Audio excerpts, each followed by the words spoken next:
Hello, welcome everybody. Welcome to our first talk of the day by José Simental, who's going to talk to us about braid varieties, weaves, and positroids. Thank you, José. Thank you, Karina, for the introduction, and thank you, Nicole and Matt, for the invitation too. So I will be speaking about joint work with Roger Casals, Eugene Gorsky, in case you miss him too much, and Mikhail Gorsky. And this is based on two papers that are on the archive already. So these two papers, I guess the papers were, I mean, you can read the papers in any order you want, and it will still make sense, just like Rayuela, I guess. But I will tell you the story that happens when you read first the first paper that came out chronologically, and then the other one. Okay, so I guess people here know this, but I will still want to set up this. So I'm gonna fix. Yeah. There was a comment in the chat that your sound is a little choppy. Is your jack plugged in all the way for your headset? No, okay. Let me turn it off. However your microphone is on again. It should be fine. Okay, give me a second.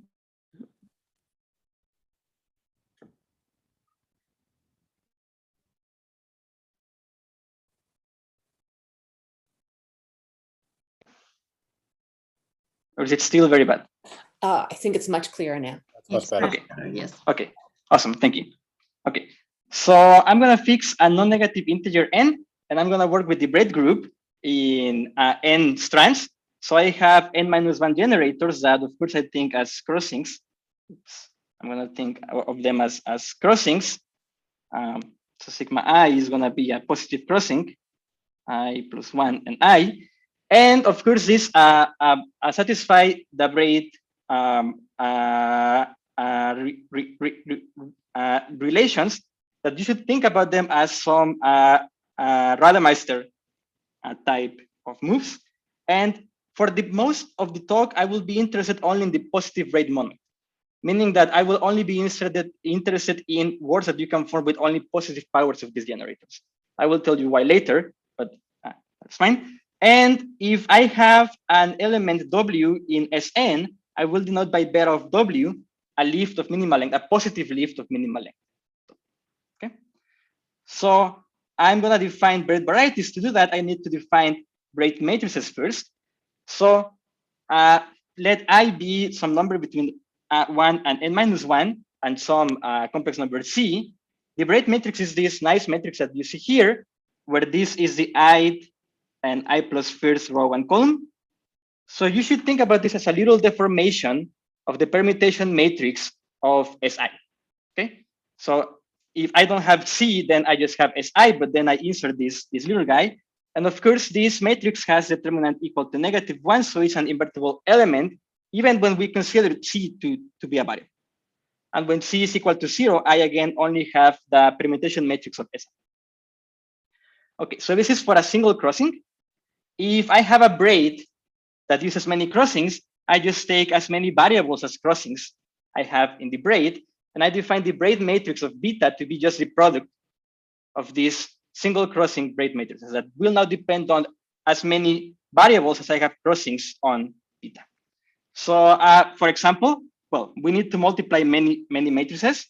So let's say that n is equal to 2, I can only do 2 by 2 matrices, and beta is sigma 1 to the 5. Then this matrix is going to be a matrix depending on 5 variables, C1, C2, C3, up to C5. And well, we just need to multiply this whole bunch of matrices that, well, I already did it for you. To do it a bit simpler, you will see why in a minute. I insert here an identity in the form of 0, 1, 1, 0 times 0, 1, 1, 0, and I get this. The trick that does this, that I want here, is that this matrix here is upper triangular, and you will see why I'm interested in this in a second. So I have this matrix, whatever it wants to tell. Okay, and once I have defined these braid matrices, I can define the braid varieties. So start with any positive braid and some element of Sn. Then the braid variety is the locus on C to the R that is defined by this equation. I want this braid matrix times the permutation matrix of W, to be upper triangle. Okay. So for example, if I go back to my previous equation, if n is equal to 2 and beta is sigma to the 5, then when W is just the identity, well, I want this matrix over here to be upper triangular. I can ignore the last matrix because that is already upper triangular.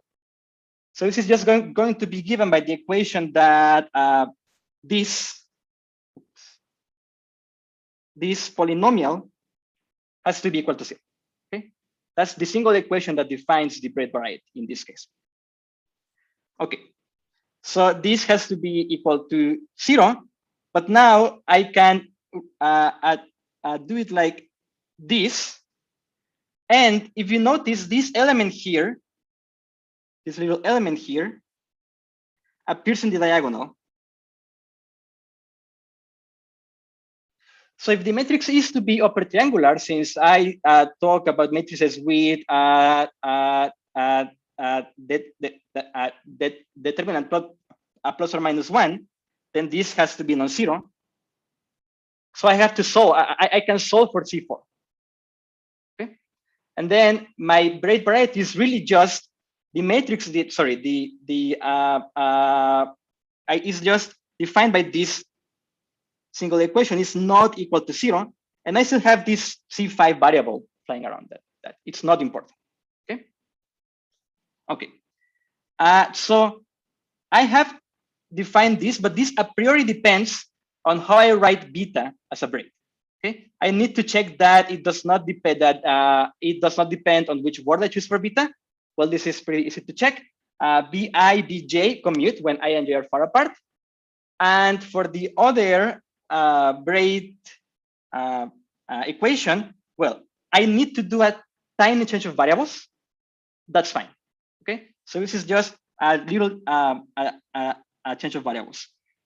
So then this Braid variety actually depends only on the braid and not on the braid word I used to define. Okay, and I also have a torus action on this variety. If I have a diagonal matrix, I can just multiply it. And the way I think about this is I just move it one by one, these variables. Okay. And I have something else here. So this defines an action of the torus on this Braid variety.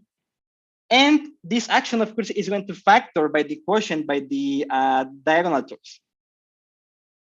And typically, this action is not going to be free. I guess the easiest way to see this is if beta is a pure braid, then if all these c's are equal to 0,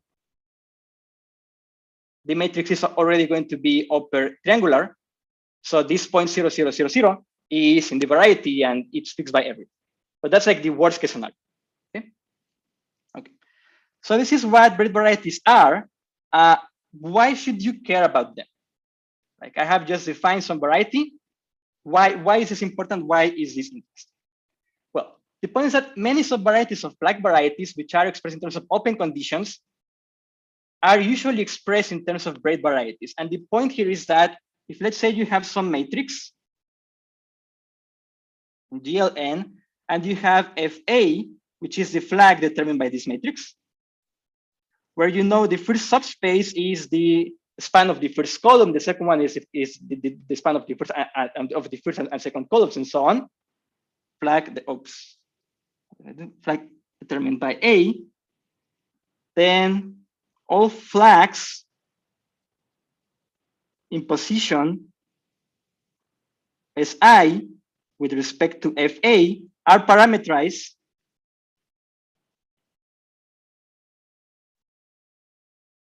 by Bi inverse of C, where C is a complex number.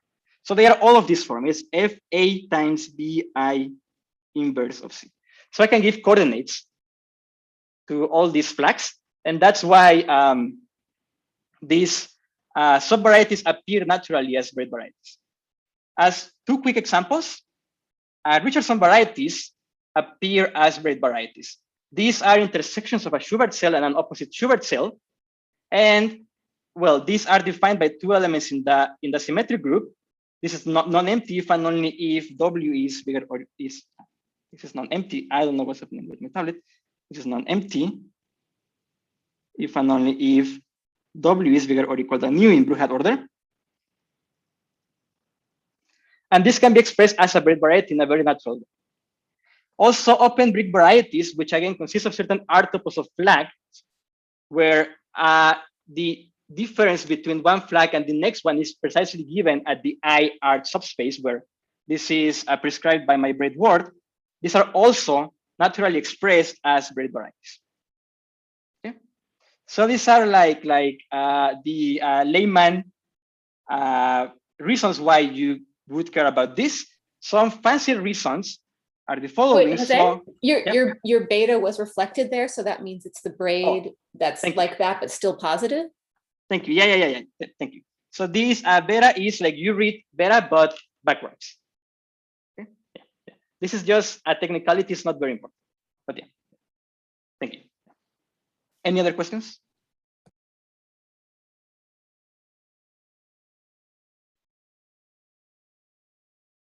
Okay. So fancy reasons why you may care about this is, well, this appeared in work of Anton Melit, where he uses these varieties to study the cohomology of character varieties. Essentially, he stratifies character varieties by varieties which are not quite braid varieties, but are contractible to braid varieties. And then he can stratify these varieties further to study this. Another reason where I'm not going to go deeper into this, but you can use them to study the lower Hochschild degree in the triple graded Hovanov-Rosensky homology of the closure of the braid beard. And yet another reason is that they relate to the augmentation variety of the Legendrian rainbow closure of Bira. And I will come back to this later. Okay? But these are like fancy reasons why someone may care about braid varieties. Okay. So properties of braid varieties turn out to be very, very nice varieties. And I will focus on the case where this permutation matrix that you put is the longest element in Sn, and I will denote the half twist by delta. So it's just a lift of the longest element of Sn. Well, number one, this variety is not empty if and only if Bira contains delta as a subword. In this case, it is a smooth variety, and it has the dimension that you expect. So you have the length of beta because you have this many variables, and you have n choose 2 equations because you want the matrix to be a particular. Okay.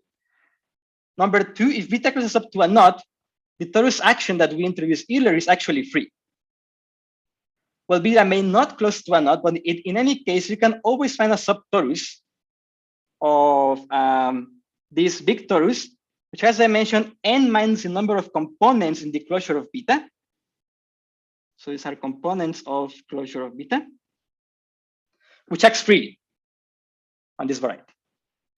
And this variety, when you append a half twist to beta at the end, this variety always admits a very nice closed team variant 2 form. And when you have that, I guess you may ask, is it symplectic? The answer is, well, in general, no, because the dimension of this variety is just the length of beta, and the length of beta doesn't have to be even. But once you mod out by this torus, you get a symplectic form on this quotient braid variety. And this quotient braid variety secretly is the augmentation variety of the Legendrian link defined by the Riemann closure of beta. So as a corollary, we get that this augmentation variety, whatever it is, I will come back to it later, this is always symplectic. Okay? So we can use braid varieties to prove new things about objects that people in contact geometry care about. Okay. So how do we study braid varieties? We study them through some correspondences that can be encoded by a graphical calculus that is very similar to, but at the same time very different from spherical calculus.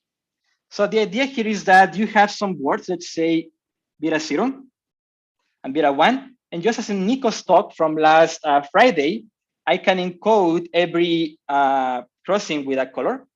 So I have beta 0, let's say it's something like this, like sigma 1, sigma 1, sigma 2, sigma 3, sigma 2. And beta 1, which let me keep this simple.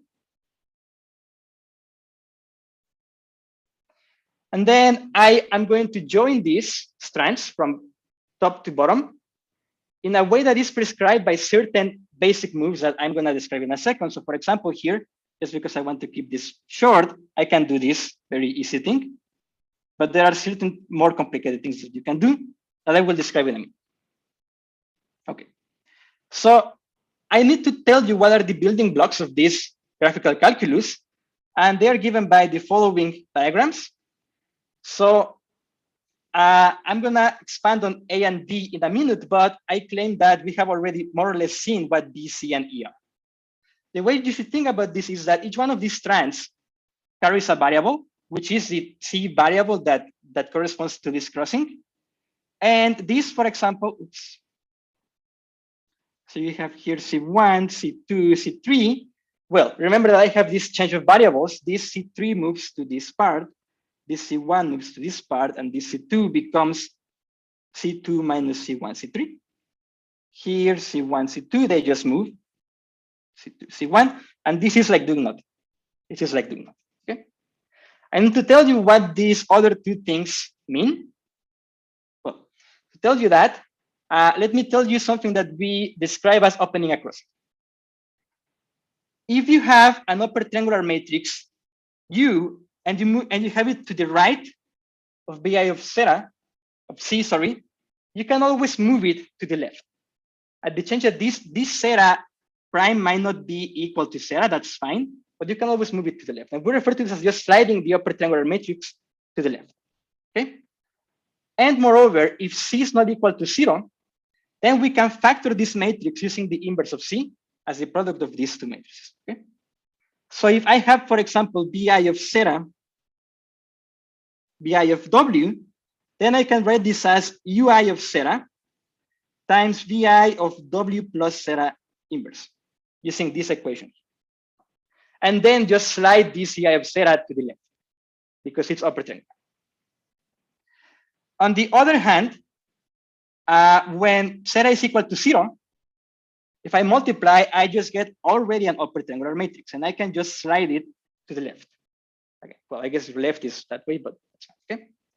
So here I have zeta, W, and this becomes zeta plus W inverse because it's the variable I have. Sorry, W plus zeta inverse. Okay?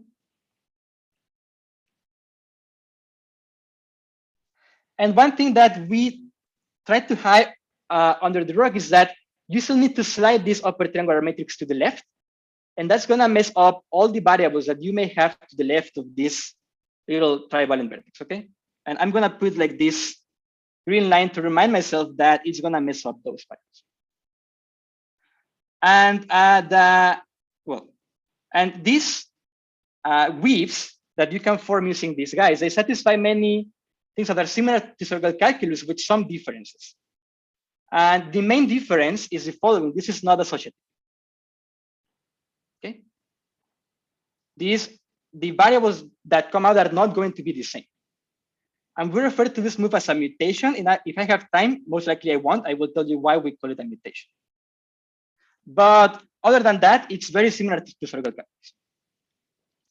And the theorem is that any weave that we think of as a correspondence is actually isomorphic to just a product of tori, which is given by the number of trivalent vertices, times a product of affine spaces, which is given by the number of cups, times the braid variety of the braid on the bottom.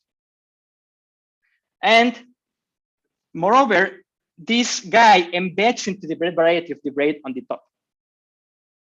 And if we observe that this x of delta, W naught is a point, then we obtain that every weave without cups that goes from beta to delta defines a toric chart of the dimension equal to the dimension of the braid variety. Okay, so we can populate this with many toric charts that actually cover it up to codimension 3. For example, here I will have a torus of dimension 6 because I have 6 trivalent vertices. And the coordinates are just, for example, well, this is going to be start with C1. So the coordinates of the torus are C1. Then this is going to be C3, but this is not necessarily C3. It's going to be something, and it's not C3 because I have this matrix here that is going to move here and is going to change this variable over here. So it's hard to find what the currents of this story are. But nevertheless, we know that we have many tori inside the braid varieties. And well, as I told you, weaves without cups give a family of toric charts of the correct dimension that cover the braid variety up to codimension 2.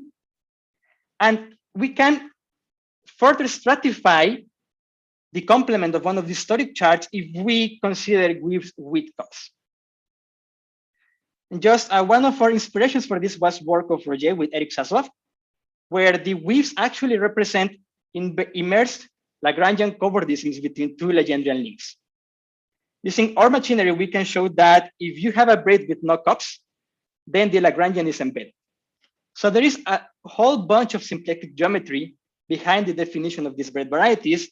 That's what I want to tell you in the last, I don't know, 5-ish minutes. But before, are there any questions? Yeah, so you have, sorry if this is a silly question, but our correspondence is not reversible? Like you keep saying cups and not caps.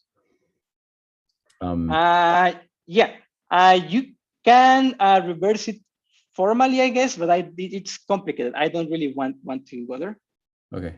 But it is reversible. I just, it's a bit technical and I don't want to bother, but of course you can do it. Okay. Any other questions?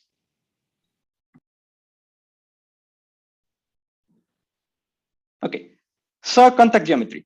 We consider links in R3 with the standard contact structure.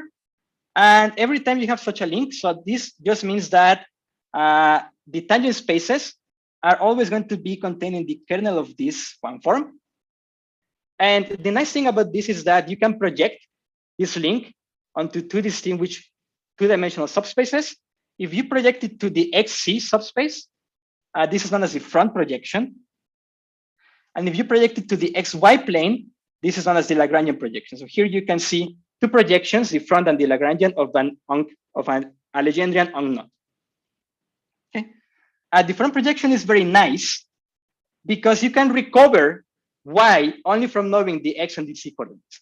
Because, well, here we have that Y is dC over dx, right? But this tells us, number one, that you cannot have vertical tangencies in the front projection. That's why we have these little cups over here. And number two, every crossing is going to be a positive crossing. And this is why we can only deal with positive crossing so far, right? So if we want to deal with negative crossings, we need to use the Lagrangian projection, which is the other one.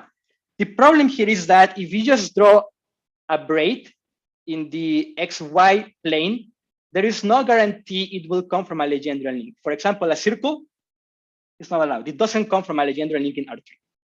We need to know which ones do come from such links.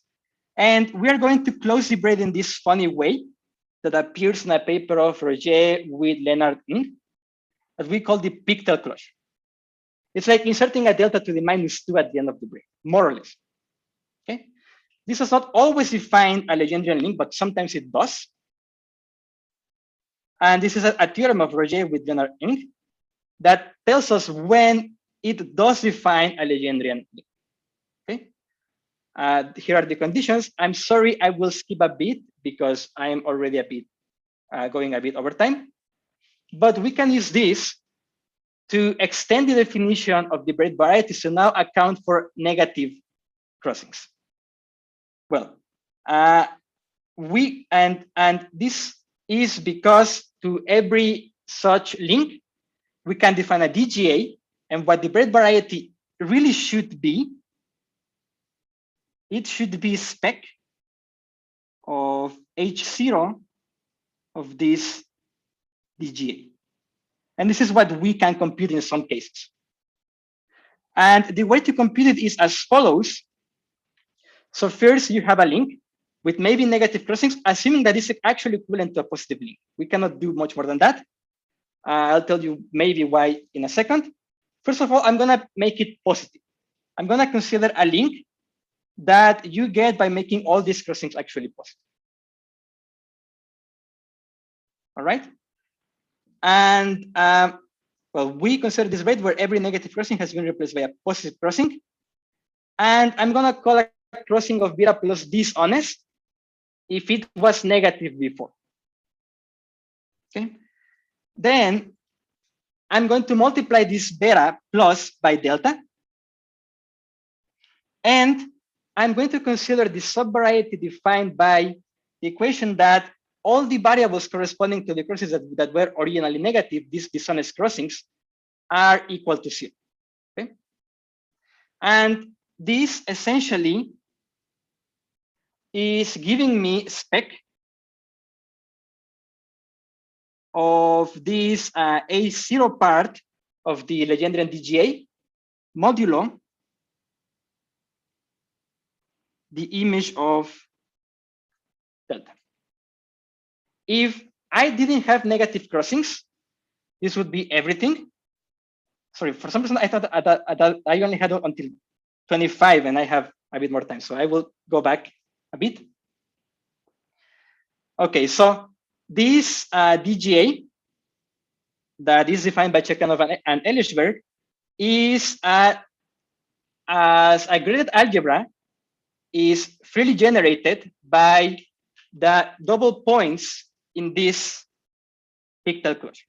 So the crossings of beta, positive and negative, and also all these crossings. Okay?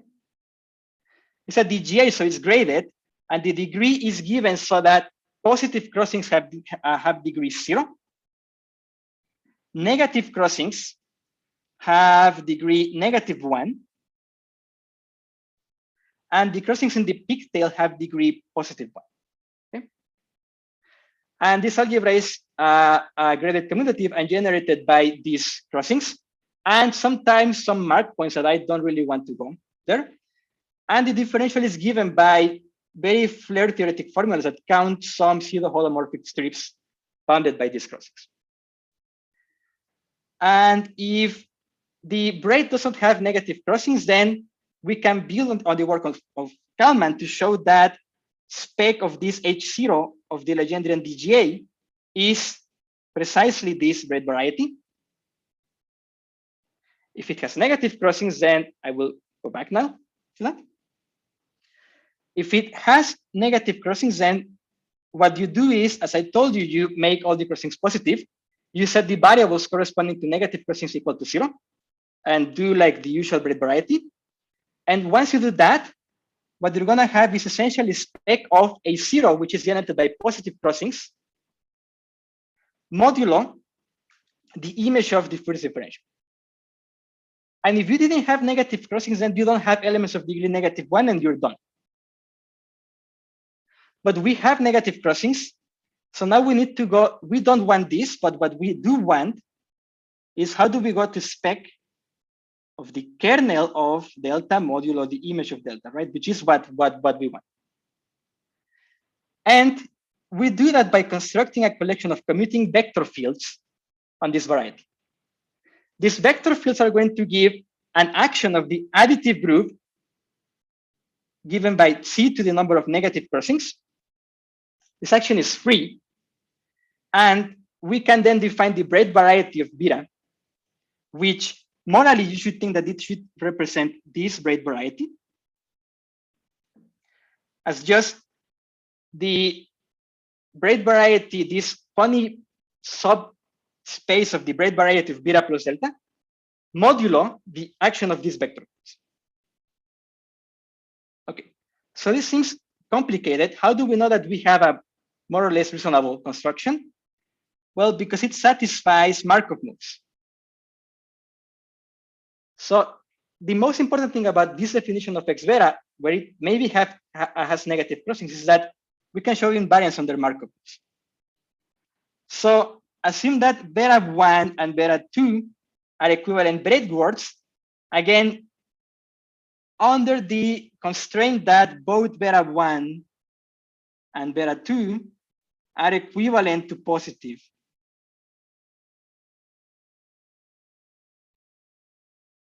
Braids. The reason why we cannot yet handle what happens when you're not equivalent to positive braid is number one, we don't know how to construct an actual braid that comes from a Legendrian link. And number two, the homology of this DGA becomes much more complicated. You have homology in negative degrees maybe, and we don't know how to handle that yet.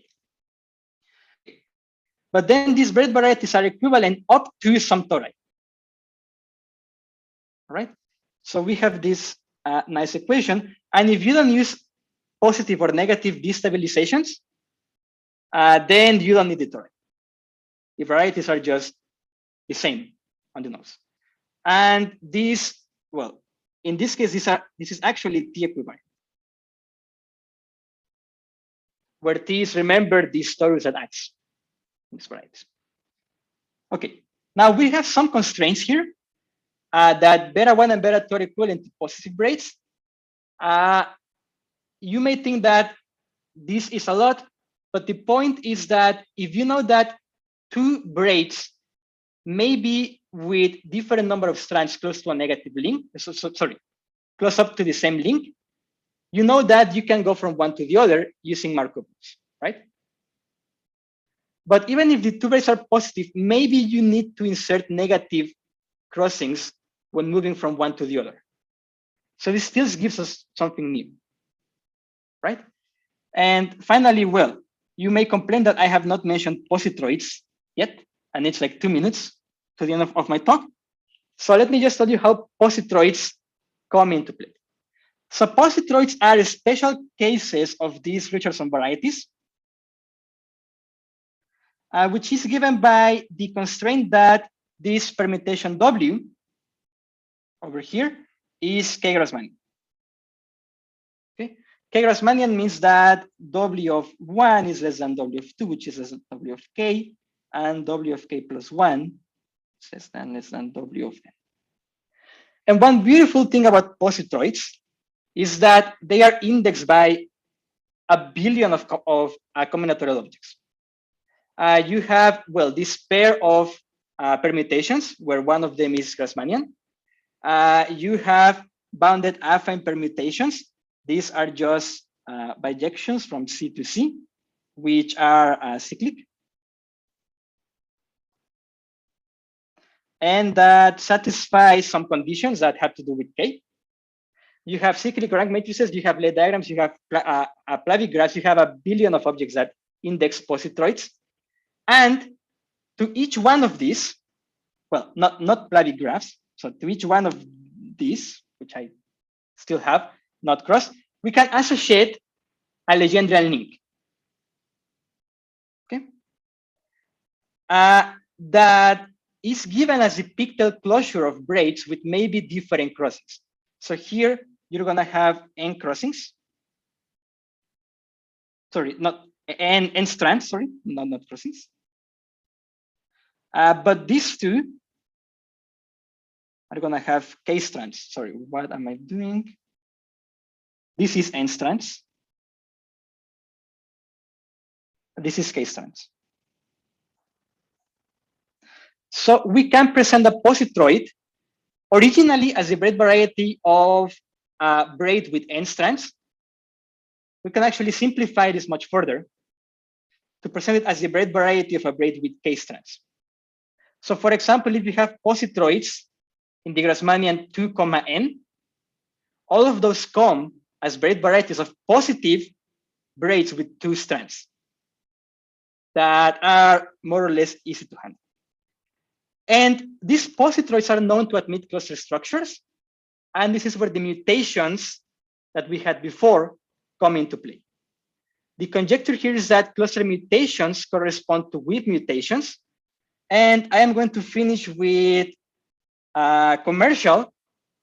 We are having a seminar organized with Misha Gorsky on this during this AIM link homology community, where we are trying to make this precise. How to give cluster structures to the braid varieties, and if they coincide with the, I don't want to call them classical because they are pretty recent, cluster structures on positors that are known by work of Seriyenko, Sherman Williams, Bennett, Williams, Sherman Bennett, and other people. So if you're interested in this, then please send me an email and come to our seminar. And well, that's it. Thank you so much for listening to me. Are there any questions? Let's give a round of applause to Jose. Thank you very much for your beautiful talk. And yes, please, if you have any questions, go ahead and unmute yourself and ask. I need a translation of the comic. Oh, the comic. Whoever has not understood, please raise your hand. That's the first line. Second line, oh, what haven't you understood? From March until now, nothing. This is a very, very famous throughout Latin America and I think all the Latin-speaking world comic from Argentina. So that's why I put the comic. You should say that it's called Mafalda. It's called, yeah, Mafalda, thank you, yeah. Created by Kino, it's here, yeah, thank you.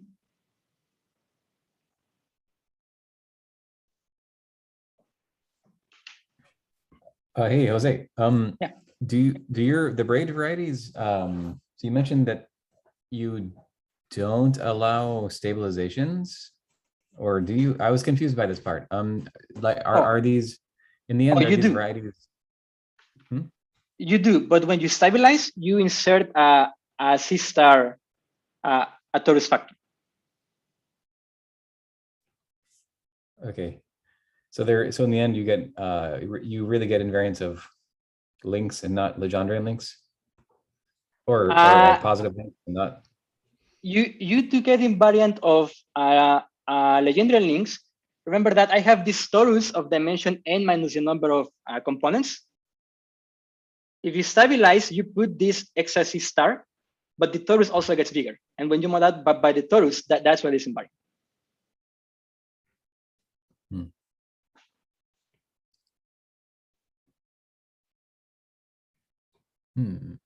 Does it make sense? I think so. I just so it seemed like I'm just trying to understand the structure. So it seemed like you defined a braid for all positive braid words, or you defined a variety for all positive braid words, and then you're saying there's a partial generalization to not necessarily positive braid words given by this DG algebra coming from Legendrian lifts, right? Yes. Okay.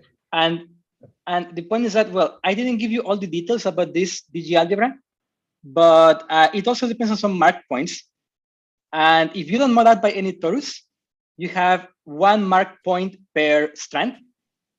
So when you change strands, when you change the number of strands, it's not stable. Under that, you would need to put another mark point. If instead you put only one mark point per component of the closure of beta, that is stable on their stabilizations, and that's when you mod out by the action of the stores.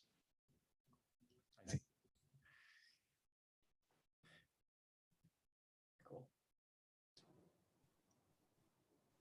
Can I ask what happens to braid varieties when you insert a full twist?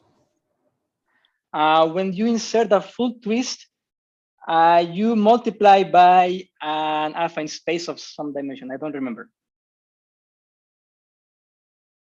Exactly. I mean, I guess you multiply by C to the n choose 2.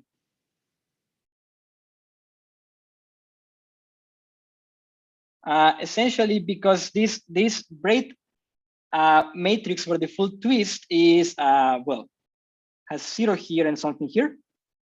And when you multiply by this guy, becomes supertriangular. So I guess what I should really say is that x of delta W0, this should be related to x of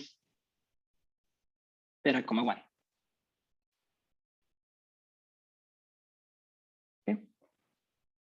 Cross some thing given by these variables over here. Is this a satisfying answer?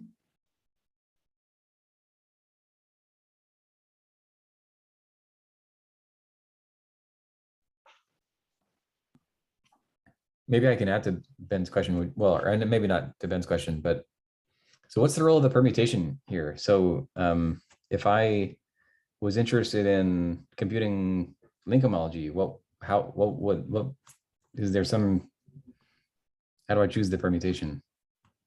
The permutation most of the time is W naught. And that is more or less given by the Legendrian geometry. You want to more or less say where your disks finish and end. And somehow you don't want it to finish and end in the same strand, but you want a disk in strand I to finish in strand N minus I. And that's where this W0 comes from.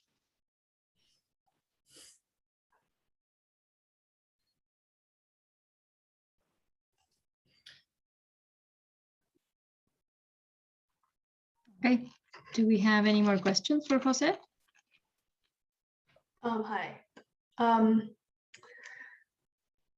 know that, I mean, you were talking mostly about, I mean, you wanted to work with Chicana L.A. Ashburg's DGA, so you're thinking about Legendrian knots, but I'm wondering how much of this is able to be ported to like transverse knots. So for example, well, I guess there's a question of stabilization, but even if you don't graphically look at like the rainbow closure, if you say take another set of generators, so instead of taking the Artin generators from the Braid group and just use the ones where you're just swapping disparate strands, right? Like, so that kind of,